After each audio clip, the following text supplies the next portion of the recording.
Welcome friends. நம்ம இன்றைக்கி mechanical engineering தெர்மல்லேருந்து ஒரு கேள்வி டிஸ்கஸ் பண்ணலாம்.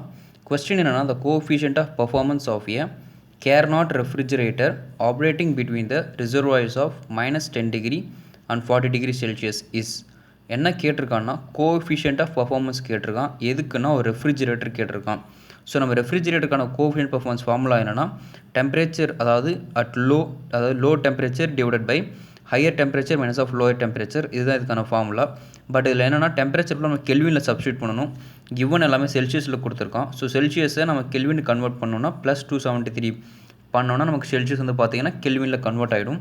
ஸோ ஃபஸ்ட்டு இருக்கிறதுல இதுதான் லோயஸ்ட்டு. ஸோ இது TLன்னு வச்சுக்கிறேன், T லோயர், இது வந்து T ஹையர்னு வச்சுக்கிறேன். ஓகேங்களா?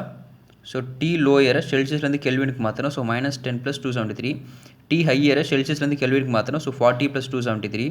ஸோ நமக்கு T ஹை கிடச்சிருச்சு, T லோவும் கிடச்சிருச்சு. ஸோ டேரெக்டாக எடுத்து நான் ஃபார்முலாவில் சப்ஸ்டியூட் பண்ணுறப்ப -10 + 273 டிவைடட் பை 40 + 273 -10 + 273 நமக்கு கிடைக்கிது. ஸோ அதை நம்ம சால்வ் பண்ணுறப்ப நமக்கு வந்து பார்த்திங்கன்னா 5.26 தான் ஆன்சர் எனக்கு கிடைக்கிது. So COP of a refrigerator வந்து பார்த்திங்கன்னா 5.26. இது என்ன ஃபார்முலானா, COP ஆஃப் எ கேர்னாட். இங்கே வந்து பார்த்தீங்கன்னா கேர்னாட் ரெஃப்ரிஜரேட்டர்னு கொடுத்துருக்காங்க. கேர்னாட் ரெஃப்ரிஜரேட்டர்னா T lower divide by T higher minus T lower. அதுவே COP ஆஃப் வெறும் கேர்னாட் இன்ஜின்னா T1 divide by T1 minus of T2. ஏன்னா கேர்னாட் இன்ஜின்ங்கிறது என்னென்னா, இது வந்து பார்த்தீங்கன்னா ஹீட் இன்ஜின் ஆர் ஐசின்னு கூட சொல்லலாம். ஹீட் இன்ஜினுக்கு T1 by T1 minus T2. அதுவே பார்த்தீங்கன்னா ரெஃப்ரிஜரேட்டருக்கு T lower divide by T higher minus of T lower.